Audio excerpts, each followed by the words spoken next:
एक दूसरे को देख करके बात करेंगे, ठीक है। राजस्थान है जो लैंड्स ऑफ किंग है, इसीलिए इसको राजस्थान कहा जाता है। राज प्लस स्थान, राजाओं की धरती भी इसको कहते हैं। ओह, मुझे नहीं पता था। वाह। That's why Rajasthan, Raj plus स्थान, लैंड्स ऑफ किंग, राजाओं का स्थान। अच्छा, खेती वेती होता है या फिर पत्थर वत्थर है पूरा?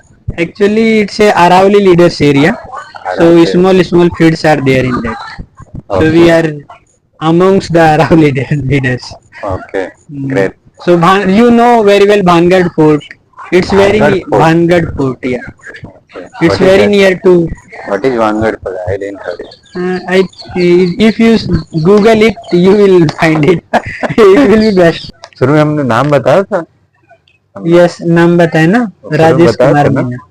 शुरू में बताया था ना, वीडियो के शुरू में। वो देख लेना। नहीं बताए थे तो अभी बता दे रहे हैं। इनका नाम जो है राजेश कुमार मीना। हेलो गाइज, मेरा नाम राजेश कुमार मीना है और मैं राजस्थान से हूँ। राजस्थान से।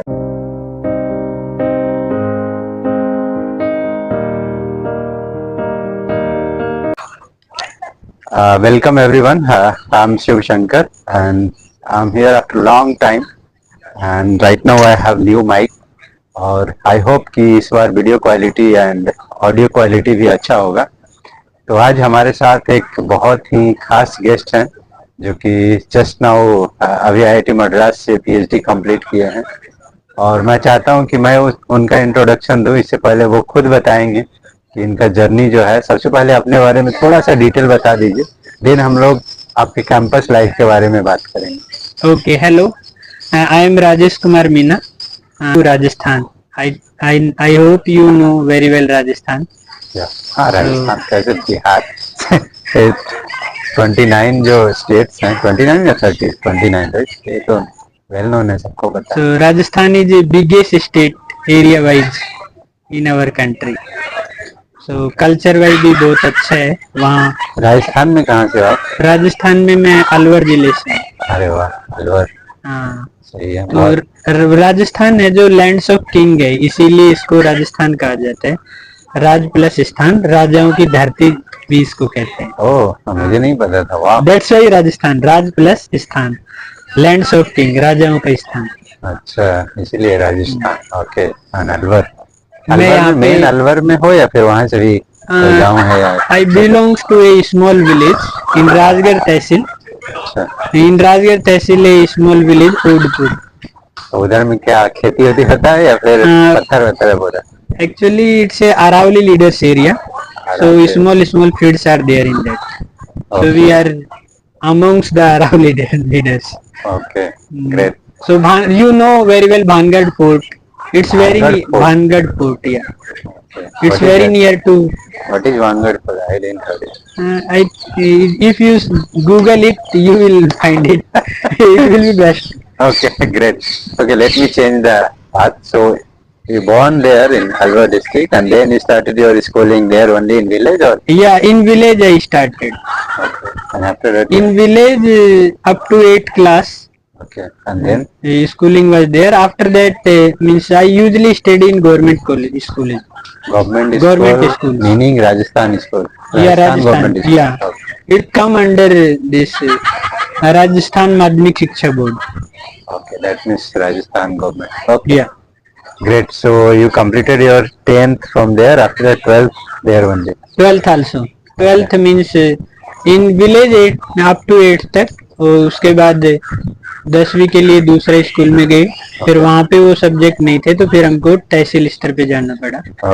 तो वहाँ हम डेली साइकिल से जाते थे। स्कूल भी मतलब कम से कम 15 किलोमीटर था डेली। इंजीनियरिंग का रुझान कहाँ से आया? क्योंकि हमारा जनरेशन जो है उस समय तो पूरा पीक पे था, अभी तो थोड़ा डाउन हुआ है। How did you get to know that I wanted to become engineer? Actually जब मैं 12th क्लास में था तो मेरे को पता नहीं इंजीनियरिंग भी होती है। तो हम मैक्सिमम यही सोचते थे कि if we have good math we can select in bank, math और साइंस। मैथ एंड साइंस, या but mostly we focus in math. Because मैं बिहार से हूँ and if I am talking about Bihar context, same scenario. If you are good in mathematics and science then you are a potential candidate for engineering. तो हमें लगता है almost सारे state में यही चलता है. यही है. Then you decided to become engineer, right? No, After 12th. After that still not. So मतलब मैथ अच्छी थी, ज्यादा क्वेश्चन वगैरह सोल्व करते थे. Okay. ट्यूशन वगैरह इतने होते नहीं थे हमारे उधर, मतलब रेयर ही कोई स्टूडेंट जाता था, अदरवाइज नहीं जाते थे. Okay. उसके बाद जब 12th जब दिया तो हमें पता चला कि कुछ जो बच्चे थे वो आईआईटी का फॉर्म भर रहे थे 12th क्लास में. IIT मतलब जेई जेडब्ल्यू हाँ, उस टाइम पे जेडब्ल्यू हाँ, JEE. जेडब्ल्यू मेंस नहीं था उस टाइम मेंस पे. एडवांस नहीं था हाँ, हमारे उस टाइम टाइम में. पे एआई ट्रिपल ई और IIT. आईआईटी बोलते थे. IIT, AI JEE. Triple E for NIT और IIT JEE for all IITs. Yes yes. उसके बाद स्टेट का भी एग्जाम आपने होता दोनों था, लिखा वो था? आरपीटी होता था, राजस्थान प्री हाँ, वही वेल इंजीनियरिंग नोन है. राजस्थान हमारे बिहार से बहुत सारे लोग लिखते हैं और जाते भी हैं. वो फीस कम होती है राजस्थान में इसलिए. तो आपने जेई लिखा या ट्रिपल ई लिखा, हाँ, वो सब में रैंक तो अच्छे थे या फिर जेई में मेरा Obviously अच्छा JEE में नहीं नहीं था, होगा. एआई ट्रिपल ई में मेरा अच्छा था. तो कहाँ मिला फिर कौन तो एआई ट्रिपल ई में मेरे को कॉलेज मिला था, एमएनआईटी में मैंने काउंसलिंग भी कराई थी. AI ट्रिपल ई का मतलब होता है all India engineering entrance exam. 2011-12 में जो लोग एग्जाम लिख रहे थे उनको पता होगा, अभी चेंज हो गया है, JEE mains and JEE advance हो गया. अभी जेई मेंस जो है वही AI ट्रिपल ई था पहले, राइट? Yes yes. तो कितना लगभग कितना रैंक आया था उसमें, कुछ याद अभी है? रैंक मेरे याद नहीं है, लेकिन हम काउंसलिंग अपेयर किए थे. लेकिन उस टाइम पे लैक ऑफ नॉलेज थी, तो हम लोग बोलते कि आप दूसरे स्टेट में जाओगे. ऑनलाइन काउंसलिंग उस समय शुरू हो गया था? No no no, it was offline counselling and offline counselling was there in MNIT Jaipur. All NITs I think. कुछ सेंटर्स थे वहाँ पे डिस्ट्रीब्यूट किए हुए थे, वहाँ you have to go there physically and do the counselling. तो आपने AI ट्रिपल ई में जो रैंक आया उस पे काउंसलिंग किया हाँ. एंड देन क्या मिला? उस पे हमें काफी सारे अपॉर्चुनिटी थी एनआईटीज की, जैसे ये वेस्ट बंगाल साइड में एनआईटीज हैं, असम साइड में एनआईटीज हैं. हाँ. और उसके बाद फादर बोले नहीं नहीं इतना दूर नहीं जाना अपन को. फिर कुछ लोग जो थे रेलवे स्टेशन पे जब आ रहे थे बातें कर रहे थे, तो बोले no no don't go other state. Means we actually Rajasthan belongs to pure vegetarian state. Okay, it is not like Yeah. that. Bihar also we have. I'm also vegetarian.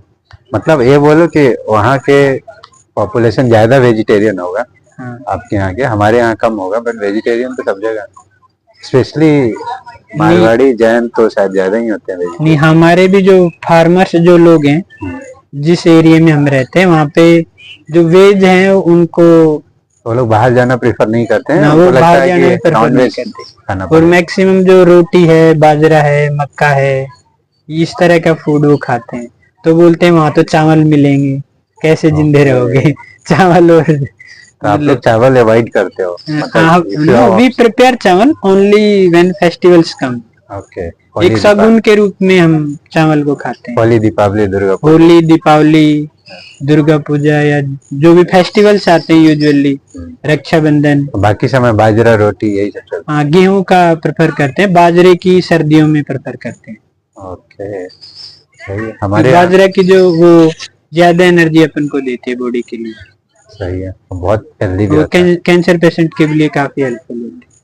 हमारे यहाँ तो बाजरा रेयर चलता है, वो सीजन होता है 1 महीने का, उसमें आता है. अदरवाइज रात को रोटी, दिन में चावल, ये बिहार का regular diet. Anyway, once again we are deviating the. तो कौन सा कॉलेज मिला फाइनली? उस टाइम पे एक कॉलेज मिला, क्योंकि काउंसलिंग में ही हम ऐसे डाइवर्ट हो गए, तो हमें राजस्थान में एक प्राइवेट कॉलेज मिला था. ओके, बहुत क्योंकि एनआईटी हमने भरी नहीं थी, क्योंकि हमारे जो सजेस्ट करने वाले थे उन्होंने बोला वहां ना जाओ. अच्छा. तो फिर वो सिंघानिया कोई यूनिवर्सिटी थी. तो फिर हाँ, तो फिर वहाँ से मैं सोचा आपने कि B.Tech चलो हाँ, मिल तो गई. फिर फादर ने बोला अरे वो भी उदयपुर में है. ओके. तो then we have quit that counselling also and we get refund. Okay. जो AI ट्रिपल ई का काउंसलिंग था उसको तो आपने काउंसलिंग सीट मिलने के बाद वो डिसमिस drop कर किया. ओके. तो फिर उसके बाद स्टेट में अच्छी रैंक थी. ओ, राजस्थान आरपीईटी बोलते हैं. RPT. ओके. तो स्टेट में अच्छी रैंक थी, तो फिर स्टेट कॉलेज में हमने ज्वाइन कर लिया. हाँ. जो उस समय अभी भी शायद स्टेट लेवल पे अलग एंट्रेंस एग्जाम होता है, राइट? अभी का मेरे को हाँ, अभी भी होता पता है. नहीं है बिहार क्या में भी सीन उनका जो खुद का इंजीनियरिंग कॉलेज है उसके लिए अलग से एग्जाम होता है। एनीवे तो कहाँ स्टेट में कहाँ कौन सा कॉलेज कहाँ पे मिला फाइनली? स्टेट में हमने काउंसलिंग कराई और फिर हम एक प्राइवेट कॉलेज में हमने ले लिया। अपना होम टाउन अलवर में? हाँ, अलवर में ही लिया क्योंकि घर वाले बाहर जाने ही नहीं दे रहे थे। ओके, देन ब्रांच सिलेक्शन फिर? ब्रांच सिलेक्शन में काफी दिक्कतें थी क्योंकि पता नहीं था एक तो भाई कौन सी ब्रांच अच्छी है। उस टाइम पे लोग बोलते थे सिविल अच्छी है।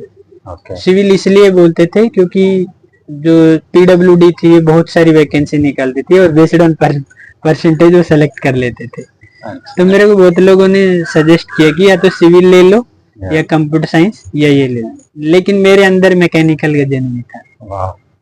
तो लोगों ने बहुत रोका कि मैकेनिकल बहुत हार्ड है, इंजीनियरिंग ड्राइंग है, डिजाइन है, वो है, कैड सीखना पड़ेगा, ये सीखना पड़ेगा, मैथमेटिक्स बहुत है। तो मेरे मन में था कि अगर मैथमेटिक्स बहुत है तो वो तो मेरा पसंद का ही है। That's why I have chosen the mechanical. Finally आपका मैकेनिकल का करियर शुरू हुआ वहां से? क्योंकि मेरे को वहां पे भी मैकेनिकल मिला था और जो एनआईटीज में जब वैकेंसी देख रहे थे तो वहां भी मेरे को मैकेनिकली काफी मैकेनिकल ब्रांच की मैकेनिकल का बेसिक अंडरस्टैंडिंग आपको था कि उसमें क्या क्या होता है? Heat transfer, mass transfer? Basic understanding नहीं था, बस एक जुनून था मैकेनिकल इंजीनियरिंग का। Means I have to design the car, flights, motorcycles, I have to repair these. कैसा था and I can modify these. BTech का जर्नी? बीटेक था या बी था? बीटेक था। कैसा था बीटेक का जर्नी? 4 साल अच्छा था? बीटेक का बहुत अच्छा था। मैं वहाँ पे भी हॉस्टल में रहा था। तो वहाँ अलग अलग स्टेटों के जो बच्चे थे, राजस्थान, हरियाणा, अदर के तो बहुत कम रहे होंगे क्योंकि नो काफी थे, क्योंकि ये हमारा जो एरिया है ना अलवर, वो बॉर्डर पड़ जाता है हरियाणा का, यूपी का। अलवर जो बॉर्डर पड़ जाता है ना हरियाणा, इधर दिल्ली के काफी लड़के थे। तो it's a combination of all states. Okay, Bihar वाले भी थे? हाँ, बिहार से भी बहुत लोग थे। और सबसे ज्यादा हमारे जो टच में रहे थे बिहार वाले लोग रहे थे। हाँ, यहाँ भी बिहार वाले ही टच में? नहीं तो 4 साल का डिग्री आपने 4 साल में पूरा किया? क्योंकि मैंने बहुत सुना है कि स्टेट के कॉलेजेस में, मैं खुद भी लोगों को जानता हूँ, 4 साल का डिग्री 6 साल 7 साल में पूरा करते हैं। आपके यहाँ कैसा ट्रेंड था? एक्चुअली मैंने 4 साल में कर लिया था और मेरी डिग्री जो थी वो ऑनर्स के साथ थी। बाकी वहाँ का ऑनर्स का ये 4 साल में मिल जाता है कि वहाँ पे भी बैक बहुत लगता था? नहीं, स्टेट गवर्नमेंट कॉलेज में बैकें बहुत लगती हैं, इसलिए मैम। लेकिन हम थोड़े हार्ड वर्कर थे तो इसलिए बैक नहीं लगने दी। और साथ में जो साथ वाले जो आते थे उनका भी हम यही चाहते थे कि इनके भी बैक ना लगे। सही है, क्योंकि जनरली 4 साल का जो लाइफ होता है उसमें आदमी घुल जाता है, पता नहीं चलता है कब 4 साल बहुत शॉर्ट पीरियड ऑफ टाइम है और 48 सब्जेक्ट्स होते हैं। हर सेमेस्टर में 6 सब्जेक्ट्स होते हैं, 6 लैब्स होती हैं। तो सबको निकालना होता है। एनीवे, मैकेनिकल तो अपने आप में एक चैलेंजिंग स्ट्रीम है और आप कंप्लीट कर लिए 4 साल में। क्योंकि मैं केमिकल से हूँ और मैं केमिकल में भी देखा है, हमारे कुछ सीनियर थे जो 8 साल 7 साल में कंप्लीट किए 4 साल का कोर्स। तो IIT NIT में शायद ऐसा नहीं होता होगा, तो 4 साल में कंप्लीट कर लेते हैं। नहीं, NIT में भी एक्सटेंशन जाता है। एनीवे, तो कंप्लीट करने के बाद वहाँ प्लेसमेंट तो नहीं हुआ होगा? कंप्लीट करने के बाद क्या था, जो 3rd ईयर चल रहा था तो मैंने एक नाम सुना, गेट का वर्ड सुना, पहली बार जिंदगी में सुना। तो जब जैसे ये सुना तो मैं बुक खरीद के ले आया। मतलब एक दोस्त था मेरा, उसको मैं बोल के और बुक खरीद लिया मैंने, और मैंने प्रिपरेशन स्टार्ट कर दिया गेट का ही। तो जो लोग इंजीनियरिंग से नहीं है उनके लिए गेट जो है एंट्रेंस एग्जाम होता है अगर आप मास्टर में एडमिशन लेते हैं, graduate aptitude test for engineer. Yes. तो वो जो है अगर आप हायर स्टडी में जाना चाहते हैं तो काम आता है, और जॉब के लिए भी अगर आपका रैंक अच्छा है तो PSU में जॉब आपको अच्छा मिल जाता है। तो गेट लिखे फाइनल ईयर में? तो प्री फाइनल ईयर में अलाउड था पहले, अभी अलाउड नहीं है। तो 3rd ईयर में गेट लिखा और 3rd ईयर में ही मैंने क्लियर कर लिया।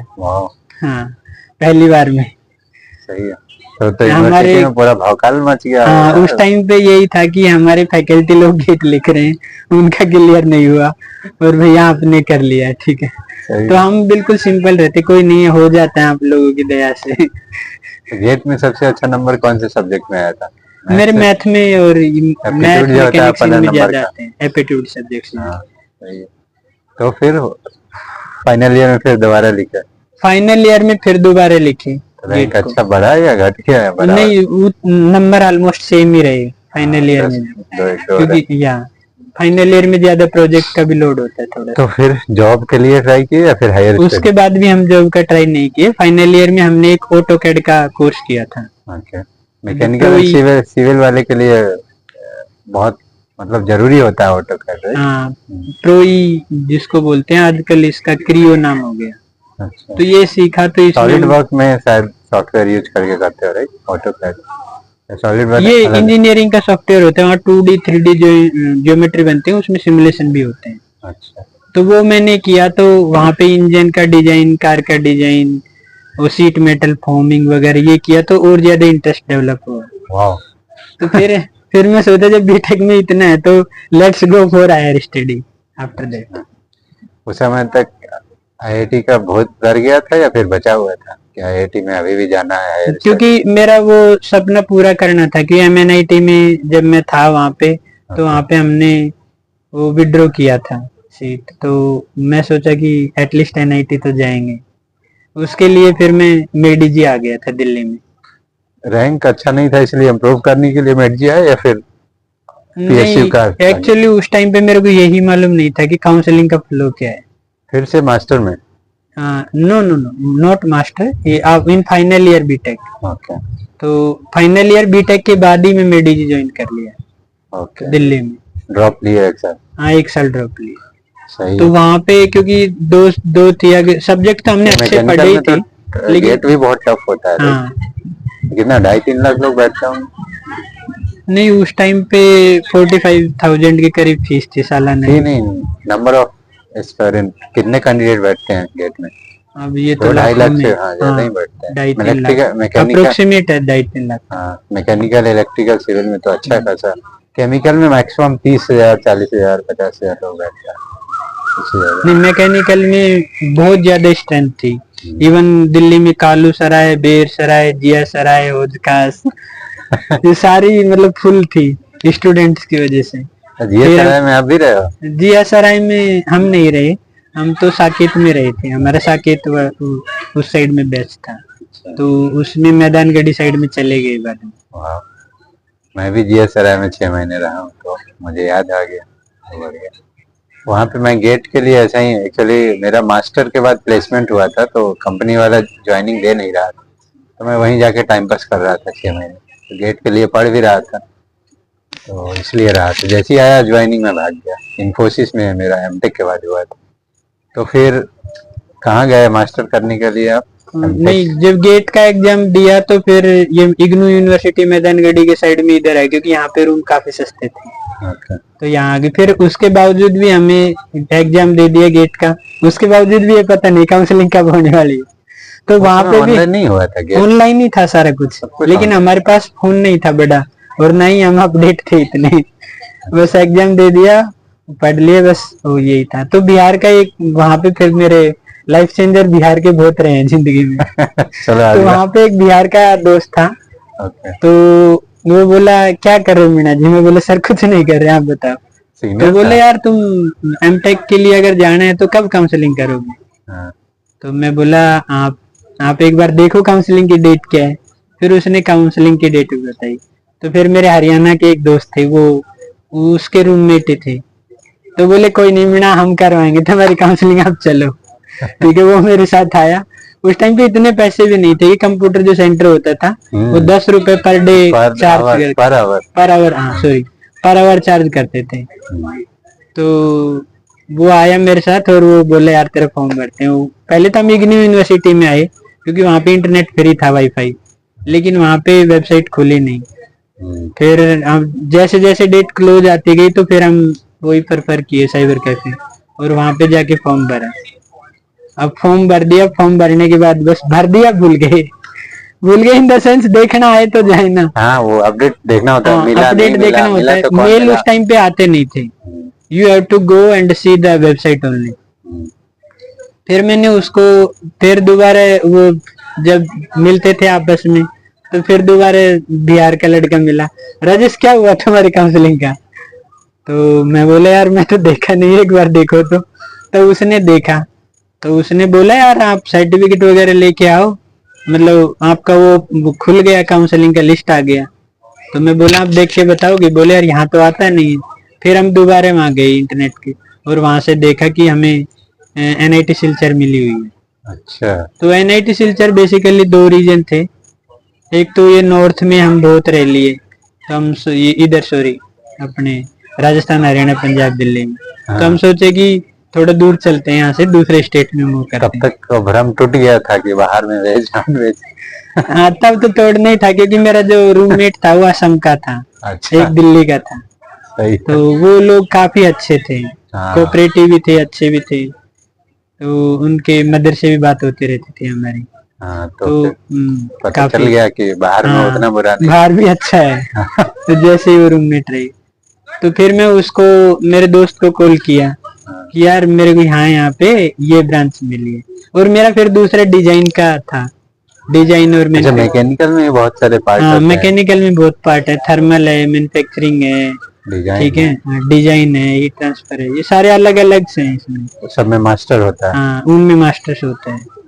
तो मेरे दोस्त तो अच्छे अच्छे ब्रांच सजेस्ट किए थे। आईआईटी में क्या क्या थर्मल तो मैं सुना हूँ। यहाँ आईआईटी मद्रास में मशीन डिजाइन है, और थर्मल है, और मैन्युफैक्चरिंग सेक्शन। तीन मेजर तीन है मैकेनिकल। हाँ, अच्छा। एमटेक, पीएचडी, एमएस, जो है ये तीन मेजर है आईआईटी मद्रास। और जहाँ मैं एनआईटी सिलचर में गया था, वहाँ पे भी 3 ब्रांच थी। वहाँ भी 3 हाँ, ब्रांच? वहाँ पे भी नहीं, एक नया उन्होंने स्पेशलाइज किया था, कैड कैम। अच्छा। एक कैड कैम किया, कैड कैम भी अच्छा है डिजाइनिंग के लिए। तो हमारा था डिजाइनिंग में, जो डिजाइन एंड मैन्युफैक्चरिंग। तो हम सोचे कि वहाँ डिजाइन भी होगी और मैन्युफैक्चरिंग भी होगी, और रियल में उसका मकसद यही था, डिजाइन एंड मैन्युफैक्चरिंग।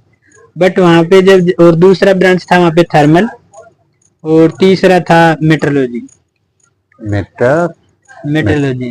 अच्छा, metallurgy, not metallurgy. May be material science से रिलेटेड ही है, था वो, मटेरियल साइंस भी कैन से। क्योंकि मेटलर्जी एक अलग ब्रांच है। हाँ, नहीं, वो मैकेनिकल के अंदर ही था वो। अच्छा, मैकेनिकल। तो फिर वहाँ MTech journey maybe material science था वो। अच्छा, मटेरियल कुछ ऐसा ही था ब्रांच, अभी एग्जैक्ट याद नहीं। ओके। तो वहाँ पे जर्नी कैसा रहा 2 साल? एनआईटी में तो फी बहुत थे। अच्छा, उसमें मिलता होगा कुछ? नहीं, एनआईटीज में जब हमें स्टाइपेंड भी मिलता था। हाँ, मिलता था 12,000। क्योंकि इसीलिए गए थे वहाँ पे, स्टाइपेंड भी मिल जाएगा, हॉस्टल भी मिल जाएगा, और वहाँ पे हम प्रिपरेशन कर लेंगे। फिर से गेट? गेट का या फिर पब्लिक सेक्टर का, जो भी था। क्योंकि ईएस भी हमने दिया था, लेकिन जब हमारे एमटेक का रिजल्ट आ गया, तो फिर ईएस का एग्जाम ठीक नहीं दिए हम। मुझे अब तो एमटेक में हो ही गया, अब क्या ईएस का दोगे? तो फिर एमटेक हो गया, फिर एमटेक भी बढ़िया 2 साल में बढ़िया। एमटेक वहाँ का क्लाइमेट बहुत अच्छा है एनआईटी सिलचर का। तो सबसे पहले मैंने जो कैंपस देखे थे वो एनआईटीज के, जयपुर देखा था, जयपुर के बाद जयपुर काउंसलिंग के दौरान। फिर जयपुर में जब हम दोबारा एंट्री करे, जो सेंट्रल काउंसलिंग के लिए, फिर वहाँ पे बोले थे, क्योंकि वहाँ पे राउंड होते हैं, अगर आप लॉक करना चाहो तो लॉक करो, या फिर नेक्स्ट काउंसलिंग पे जंप करो। हाँ। तो उन्होंने मेरे को बोला, are you ready to go NIT Silchar, do you know where is NIT Silchar? मैं बोला सर हाँ। तो बोले लॉक कर दें? मैं बोला सर हाँ, लॉक कर दो, मैं जाऊंगा सर। सही है। तो क्योंकि मेरा दोस्त था, उसकी वजह से मैं गया वहाँ पे। सही है। तो 2 साल सिलचर में बहुत अच्छा रहा। हाँ। निकाल लिए, बढ़िया। सही है। फिर कैसे बहुत सवार हुआ कि पीएचडी करना है? एक्चुअली वहाँ पे भी एक मेरा दोस्त था, वो उड़ीसा का था, ठीक है। वो कुछ टाइम के लिए मेरा रूममेट। बिहारी नहीं मिला? नहीं, बिहार के भी थे, तो वो मेरा रूममेट था। तो ऐसे ही बोलता था कि मतलब पीएचडी ऐसे होता है, ये होता है, बहुत डिफिकल्ट है मिलना। तो मैं उससे पूछा यार इंटरव्यू में क्या पूछते हैं? तो मेरे को आज तक नहीं पता इंटरव्यू में क्या पूछते हैं। he knows very well but he didn't disclose because he know if I will tell he will prepare well and he will go. He was already enrolled in PhD or No, how do you know that? he was in manufacturing section actually. He was doing BTech, yeah. So he don't know much about mechanical. We know more about mechanical, but he enrolled with us. Okay.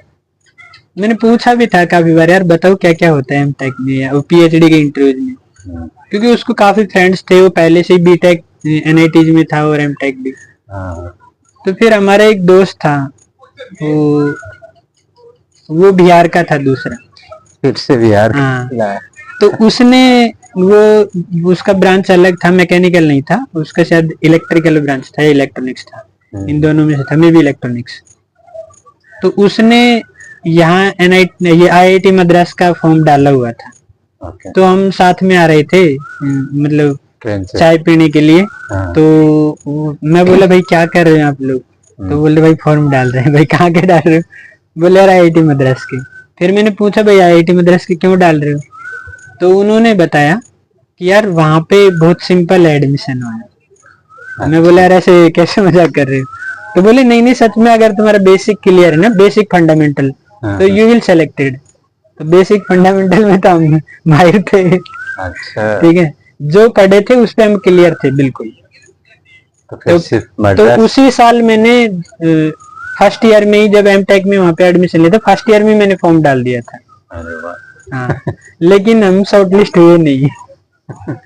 अब पता नहीं क्यों नहीं है वो first year में क्या है, लोग जब देखे होंगे तो मास्टर लोग जनरली खोजते हैं राइट, PhD के लिए। हाँ। डायरेक्ट PhD भी होता है, बट जनरली मास्टर वाले को प्रेफर करते होंगे, Yes, शायद इसलिए नहीं किए होंगे। और उस समय PhD इतना ज्यादा लेते भी नहीं होंगे, नंबर भी कम था। हाँ, उस नहीं PhD लेते थे, लेकिन इनका बेसिक क्राइटेरिया उस टाइम पे ये था कि मास्टर वाले। मास्टर को ज्यादा प्रेफर करते थे उस टाइम। आप तो फर्स्ट ईयर में थे तो उस टाइम में मैं फर्स्ट ईयर में था, उसी टाइम डाल देता था। कहाँ? तो मतलब वो बेसिकली डायरेक्ट PhD हो गया था। हाँ, डायरेक्ट। उन्होंने बताया था मेरे को, वो हाँ, जो हाँ, कि हमारा जो direct PhD इलेक्ट्रिकल वो दोस्त था उसने।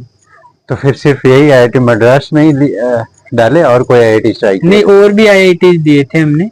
IIT कानपुर दिया था, तो और उसके बाद गुवाहाटी में भी हमने भरा था, और जोधपुर में भी हमने डाला था, और ये IIT रोपर में भी हमने डाला था। नए IIT को नहीं छोड़े? नए IIT हमने इसलिए डाले कि हम सबसे पहला मेरा इंटरव्यू यहाँ का था, क्योंकि ये इंटरव्यू मेरा बहुत टफ टाइम में था, अप्रैल के महीने में था, एंड ऑफ अप्रैल। और उसी टाइम पे हमारा एमटेक का थीसिस सबमिशन करना, प्रोजेक्ट रिपोर्ट वगैरह। तो मेरे फ्रेंड्स भी काफी हेल्पफुल थे, उन्होंने मेरी सहायता करी, और टिकट बुक करने में, इनमें थीसिस वगैरह को कमेंट कराने, प्रिंटिंग वगैरह। तो काफी दोस्त थे मेरे, वो उड़िया के दोस्त थे, कुछ वेस्ट बंगाल के थे, कुछ इधर महाराष्ट्र के थे, तो काफी हेल्पफुल थे लोग NITs में तो across the India. Across the India. तो यहाँ तो पे ये IIT मद्रास का मेरा पहला इंटरव्यू था। कैसा लगा? यहाँ पे आए थे तो यहाँ पे आया मैं, फर्स्ट डे आया, मेरे को गंगा हॉस्टल मिला था। अच्छा, तो सिक्योरिटी गार्ड से बोला कि भैया यहाँ पे है, और आप रहो आराम से और इंटरव्यू दो, और आप दोपहर को। गद्दा उद्दा नहीं देता है ना, ऐसे चुपचाप? नहीं, मेरे बेड रहता है। गद्दा वद्दा तो नहीं देता, एक बेड है था, अपना बेडशीट बिछा के सो। हाँ, बस अपने कपड़े लेके आओ और बिछा के सो। इंटरव्यू में क्या लोग अगेन बेसिक ही पूछे, या फिर? पहले तो इंटरव्यू से पहले मैंने अच्छे से प्रिपेयर कर लिया था, मेरे को इतना ज्यादा तो हम नहीं पढ़ पाए, क्योंकि जो ट्रेन में पढ़ा, क्योंकि उधर भी हम टेक का थीसिस काम कर रहे थे, लेकिन जो हमारा बेसिक था वो एक बार दोहरा लिया, जैसे SMD BMD हो गई, और जो कर्व हो गए स्ट्रेस स्ट्रेन का, और कुछ जो पास्ट जो डेरिवेशन है ना, जो बड़े बड़े जो डेरिवेशन है वो हमने कर लिए। तो हमको यहाँ पे L सेक्शन ड्रॉ करो, उसका फ्री बॉडी डायग्राम बनाओ, एक एक बीम ले ली, उसमें different different material and load लगाओ, सेम स्ट्रेस डेवलप हो गया, डिफरेंट होगा। तो दो दो मटेरियल के साथ, बीम्स के साथ था, पैरेलल 2 बीम लगा दिए, वो क्वेश्चंस थे। तो उनका डेरिवेशन टाइप में था एक तरह से। एक मिनट में देखता डिफरेंट डिफरेंट स्ट्रेस वगैरह। रिकॉर्डिंग चल रहा है, बंद हो गई। हाँ, इट्स गोइंग ऑन, एडिट कर देंगे हाँ, तो डिफरेंट डिफरेंट स्ट्रेस स्ट्रेन और डेरिवेशन ही थे मैक्सिमम। वो डेरिवेशन में हम बहुत माहिर थे, क्योंकि हमें बीटेक में भी थे ना, तो हमारे पास हमारे जो साथ वाले थे वो बहुत आते थे, ये कैसे आया, ये कैसे आया। तो हम इन चीजों में बहुत एक्सपर्ट थे पहले से ही। तो यहाँ पे जब डेरिवेशन आ गया, चौक हाथ में आ गया, फिर तो हम रुकने वाले नहीं। ओके, तो यहाँ का इंटरव्यू काफी अच्छा रहा। फिर वापस दोबारा NIT सिलचर गए, क्योंकि हमारा वहाँ पे सबमिशन वगैरह, और फिर वहां से अगले ही दिन हम IIT कानपुर के लिए निकल गए, कुछ भी नहीं पढ़ा। IIT कानपुर में सॉलिड मैकेनिक्स और मैथ बहुत ज्यादा अच्छी, तो रिटर्न भी हमने वहाँ पे क्लियर कर लिया, और इंटरव्यू भी मेरा मतलब काफी अच्छा गया था। यहाँ पे एक दो क्वेश्चन में इस IIT मद्रास में थोड़ी मिस्टेक हुई। वो थोड़ी मिस्टेक्स तो क्या, वो रिलेटेड भी नहीं थे, सही है। लेकिन अच्छा था ओवरऑल। थोड़ा सा हम लोग शॉर्ट में काटते हैं, तो मद्रास की जर्नी पे आते हैं। तो यहाँ पे जब जर्नी शुरू हुआ, कैसा था यहाँ का कोर्स वर्क वगैरह? टफ होता है, आसान होता है, या बहुत टफ होता है? कोर्स वर्क कैसा लगा यहाँ? यहाँ पे कोर्स वर्क थोड़े टफ होते हैं, थोड़ा टफ होता लेकिन इसको इजी आप बना सकते हो अगर तुम्हारे दोस्त हैं, फ्रेंड्स हैं, सीनियर्स हैं। क्योंकि हमारे टाइम में दोस्त नहीं थे उस टाइम पे, जो फर्स्ट सेमेस्टर दिया था हमने, है? तो हम इतने जल्दी से घुल मिल नहीं पाए। हम सोचे कि हम कर लेंगे। अकेले वाला हाँ, अकेले थे। एमटेक करके आए, कर साथ में लेंगे। बैठ के असाइनमेंट बनाना, ये सब हाँ, आदत नहीं था। वही। लेकिन अगर तुम सीनियरों से डिस्कस करोगे क्या क्या किस तरह के क्वेश्चन आते हैं, तो आप बहुत अच्छा ग्रेड ले सकते हैं यहाँ पे। प्रीवियस ईयर के क्वेश्चन पेपर देख लो, हालांकि क्वेश्चन रिपीट नहीं करती नहीं कुछ करते, फैकल्टी, बिल्कुल नहीं। लेकिन वो आइडिया दे देंगे सीनियर तुम्हें और आपका अच्छा ग्रेड आ जाएगा। लेकिन हमारे लक में ये नहीं था। लेकिन जब सेकंड सेमेस्टर में आए, तब एक सीनियर थे हमारे, तो उनके साथ थोड़ा बातचीत होने लगा। फिर उनसे हमने नोट्स वगैरह मांगे, फिर और अच्छी ग्रेड आ गई हमें। तो फर्स्ट सेमेस्टर थोड़ा टफ रहा होगा समझने हाँ, में। टफ भी रहा। और सेकंड सेमेस्टर में हमारे कोर्स बहुत ज्यादा टफ थे, तो ये बाकी सीनियरों की वजह से वो थोड़ा इजी हो गया कि मतलब थोड़ा अच्छे से पढ़ो उनको, और जो भी पढ़ो बिल्कुल मतलब लिख के आ जाओ उसमें, ऐसा करो। पीएचडी का पहला स्टेप जो होता है वो कोर्स वर्क ही होता है। कोर्स वर्क ही होता है, कॉम्प्रिहेंसिव एग्जाम होता है, उसके बाद कॉम्प्रिहेंसिव एग्जाम होता है, उसके बाद रिसर्च प्रपोजल मीटिंग होती है कि आप क्या काम करोगे। कॉम्प्रिहेंसिव यहाँ पे अच्छा था। कॉम्प्रेसिव एग्जाम भी जो अपना जो रिटर्न सबसे पहले वाला जो इंटरव्यू होता है ना, हाँ, उसके जैसा ही होता है, लेकिन इसमें डीप जाते हैं बहुत। और कोर्स वर्क ऑलमोस्ट हमारा कॉम्प्रिहेंसिव एग्जाम 2 सेक्शन में होता है, एक रिटन और एक वाइवा। 2 सेक्शन में होता है। रिटर्न होता है, और रिटर्न 3 आवर्स का होता है, और उसमें बहुत डिफिकल्ट क्वेश्चन होते हैं। अगर आपने अनसॉल्व्ड प्रॉब्लम होती है, तो you have to apply your thoughts there. और फिर इंटरव्यू होता है, इंटरव्यू में भी सिंपल क्वेश्चन नहीं होते, they will throw a problem. भाई ये है, this is beam and you are heating it up, tell me how you solve this problem, just give the steps how you will solve. सही है। तो आपने comprehensive clear कर लिया एक ही बार? कॉम्प्रिहेंसिव एग्जाम क्लियर कर लिया। फिर उसके बाद आती है रिसर्च प्रपोजल मीटिंग। तो रिसर्च प्रपोजल मीटिंग में तुम्हें बताना होगा कि हम ये काम करेंगे। कॉम्प्रिहेंसिव एग्जाम में तुम्हें ज्यादा बताने की जरूरत नहीं है, वहां पे सिर्फ एग्जाम होता है, और just you can say I will work on this topic, just a. कैसा था यहाँ का स्पेशली? आपके पूरा डिटेल्स में, रिसर्च डिटेल्स में नहीं जाएंगे, लेकिन आपका यहाँ पे आईआईटी मद्रास का बाकी लोगों का support, for example in terms of office staff या इक्विपमेंट, ये सब फैसिलिटीज वाइज यहाँ पे आईआईटी मद्रास का सिस्टम बहुत फ्लेक्सिबल है। आप मेल लिखो, आपको रेस्पॉन्ड आ जाएगा। इवन कुछ भी प्रॉब्लम है, इवन तुम्हारे जैसे HTR पैसे भी नहीं आए, तो आप मेल लिखो और एकेडमिक में जाके बोल दो, आपका आ जाएगा। ये नहीं कि आपको बार बार विजिट करना पड़ेगा। यहाँ है सिस्टम बहुत सिस्टम फ्लेक्सिबल है, अच्छा है, और एनवायरनमेंट भी काफी अच्छा है। आप देखोगे पूरी आईआईटी में देखो पेड ही पेड है, और हिरन भी हैं, डियर्स भी हैं, तो मतलब बहुत इको फ्रेंडली भी एनवायरनमेंट है, और पोल्यूशन फ्री है। आप देखोगे चारों तरफ ग्रीनरी है। जो कैरेक्टराइजेशन टेक्निक्स, क्योंकि पीएचडी में एक तो है कि आपका खुद का नॉलेज कितना है वो है, दूसरा है कि आप जब एक्सपेरिमेंट करने जाएंगे तो आपको प्रॉपर सेटअप का जरूरत। आपका एक्सपेरिमेंटल था या फिर? मेरा एक्सपेरिमेंटल था पूरा। तब तो पूरा ज्यादा एक्सपेरिमेंट था, सिमुलेशन कम। तो उसको जो कैरेक्टराइजेशन टेक्निक्स होते हैं या फिर जो सेटअप बनाने में चीजें होता है, वो आसानी से हो गया या फिर थोड़ा मुश्किल लगा? नहीं, मेरा जो था हमें खुद को सेटअप बनाना पड़ा। ओके। तो इसलिए थोड़ा, हम तो जब ज्वाइन किए तो हम यही सोचते थे कि एक्सपेरिमेंटल सेटअप बनेगा कैसे, होता क्या है। okay. लेकिन जब धीरे धीरे हम पेपर पढ़ना शुरू किए और देखे बेसिक्स कि भाई ऐसे ऐसे ये केमिकल्स हैं, ये हैं, ये चीजें चाहिए, फिर जैसे इक्विपमेंट्स के टच में आए तो फिर धीरे धीरे हो गया। जब लैब का इंट्रोडक्शन हुआ तो हो गया। अब तो हम ये कैपेबिलिटी है कि हम अच्छी से अच्छी लैब बना ले, चाहे मेरे उस टॉपिक के बारे में ना आता हो, लेकिन पेपर देख के हम अच्छा सेटअप, किस तरह क्या करना है, कहाँ कैमरा लगाना है, किस तरह उसके डेटा को एनालिसिस करना है, क्या क्या फैसिलिटी चाहिए, जो सही है। फंडिंग वगैरह क्या है यहाँ पे? फंडिंग जैसे सेटअप बनाने के लिए ऑब्वियसली पैसे तो लगेंगे। सेटअप बनाने के लिए फंडिंग तो आ जाती है, क्योंकि तुम सर को बोलोगे sir I need this, sir means professor, head या ऑफ प्रोफेसर, डिपार्टमेंट या और supervisor. Supervisor means Supervisor. Who is your guardian. तो जनरली गाइड का सपोर्ट रहता है, तो ऑब्वियसली हाँ। फंडिंग तो वहीं से आता है। तो मुझे नहीं लगता आईआईटी में फंडिंग का प्रॉब्लम है। फंडिंग का कोई प्रॉब्लम है नहीं है यहाँ पे। यहाँ पे ये है कि तुम कर पाओगे क्यों चीज को, ये नहीं कि तुमने फंडिंग ले ली और सॉरी सेटअप खरीद लिया फिर वेस्ट गई, वो थोड़ा ठीक नहीं रहता। हम्म, तो आपको अगर उस आप पे वो कर पा रहे हो तो आप बताओ सर ये फैसिलिटी हमको चाहिए, तो बेस्ट है कि सबसे पहले प्रोटोटाइप बना लो। हाँ हाँ क्योंकि कुछ जरूरी नहीं है कि तुम्हें पूरा सेटअप ही करना है। जैसे मेरे को कुछ पॉलीमर्स डिजाइन करने हैं, तो ले आओ जहाँ पे हीटर्स अवेलेबल है, जैसे मैग्नेटिक स्टीयरर है, तुम रोटेट करोगे उसको टेम्परेचर पे, तो वो किसी लैब में एक बार टेस्ट करके देख लो। हाँ तुम्हारा सेटअप सक्सेसफुल है, फिर हाँ, उसके बेस पे आप आपके सेटअप के हिसाब से फिट हो रहा है, देन यू कैन ऑर्डर। हाँ यू कैन ऑर्डर, क्योंकि अदर्स लैब से बोरो कर सकते हैं। स्टार्टिंग में तुम अपने सर को बोल के और दूसरे प्रोफेसर को मेल लिख के sir we need this facility, so वो अलाउ कर देते हैं। वो बहुत फ्लेक्सिबल है आईआईटी मद्रास, जस्ट एक राइट कर दो मेल, वो तुम्हें अलाउ कर देंगे। सही है। तो आईआईटी मद्रास ज्वाइन करने से पहले डर नहीं लगा कि यहाँ पे आएंगे how will I survive? Because north आपका कौन सा वेस्ट पार्ट है, राइट? सरवाइव, ये तो डर तो लगा था।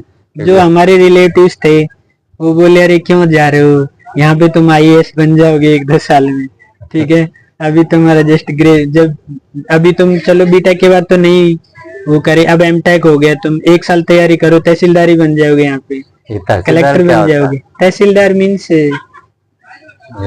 जो तहसील स्तर पे जो होता है।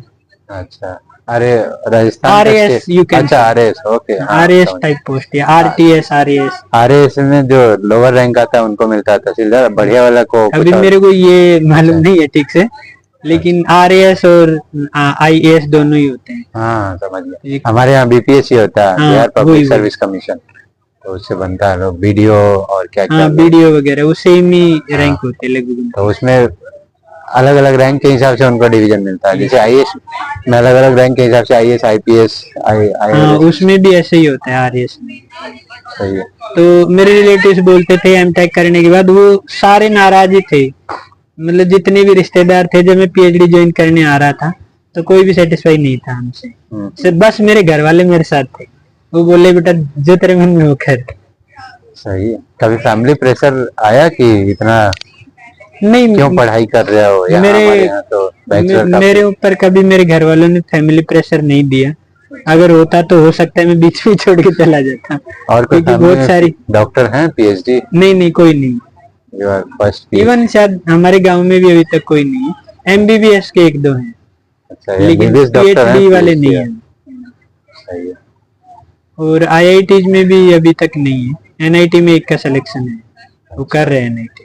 आप अपने गांव से पहला आईआईटी, पहला एनआईटी स्टूडेंट और पहला आईआईटी स्टूडेंट, यू कैन पहला डॉक्टरेट, डॉक्टरेट आल्सो। सही है। तो गांव में तो पूरा भौकाल उन लोगों को समझ आता है कि क्या है। एक्चुअली हमने गांव में इतना ज्यादा बता भी नहीं रखा, बस यही बता रखा कि वहाँ रहता है और पढ़ता है आईआईटी में, और वो तैयारी कर रहे हैं। पढ़ता भी नहीं, जस्ट तैयारी कर रहे हैं। क्योंकि वो यही पूछते हैं कि अरे वो बीटेक कब करी थी, बीटेक के 2 साल एमटेक, फिर ये पीएचडी जर्नी 5-6 साल की। तो लोगों को लगता ही है ना 6-7 साल हो गई, अब तक तो जॉब लग जानी चाहिए थी। बच्चे होशियार होते हैं, ठीक है, पढ़ने में होशियार ही थे हम पहले, 8वीं 9वीं 10वीं 11वीं 12वीं 10th में टॉपर भी रहे। हाँ हम क्लास टॉपर ही, 8 तक तो हमारे गाँव की स्कूल थे, वहाँ पे टॉपर ही थे। अल्टरनेटिव बोर्ड में 10th बोर्ड में हम नहीं थे इतने, हमारा एवरेज परसेंटेज था। स्कूल टॉपर नहीं थे? नहीं 10th में नहीं थे, लेकिन टॉप 4 में थे हम 10th में। मैं अपना स्कूल टॉपर था इसलिए पूछा। और इवन 12वीं में भी हम 4-5 लोग ही ऐसे थे टॉप पे।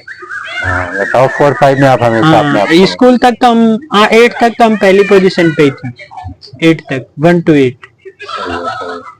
उसके बाद क्योंकि वहाँ पे क्या है ना, बहुत सारे गाँव से लड़के आ जाते हैं, और मैक्सिमम जो लोग थे वो शहर वाले टॉप मारते थे, हम गांव वाले होते थे तो हम थोड़े कम पढ़ते थे, कम पढ़ते इन द सेंस कम समझ आता था।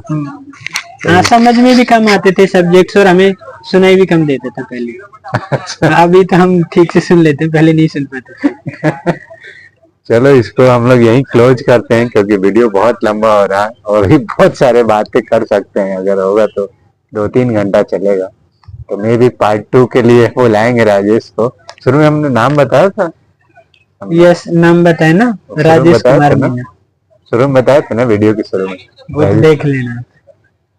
नहीं बताए थे तो अभी बता दे रहे हैं, इनका नाम जो है राजेश कुमार मीना हेलो है। गाइज, मेरा नाम राजेश कुमार मीना है और मैं राजस्थान से हूँ। राजस्थान से है। तो थैंक यू वेरी मच। अगर आप चैनल पे नए हैं तो सब्सक्राइब करिए और पुराने हैं तो लाइक करिए, शेयर करिए और कमेंट करके बताइए, और आप IIT मद्रास या फिर चेन्नई से किस तरीके का वीडियो चाहते हैं, तो उस तरीके से मैं आपको कंटेंट डिलीवर करूंगा। Thank you very much, thanks a lot.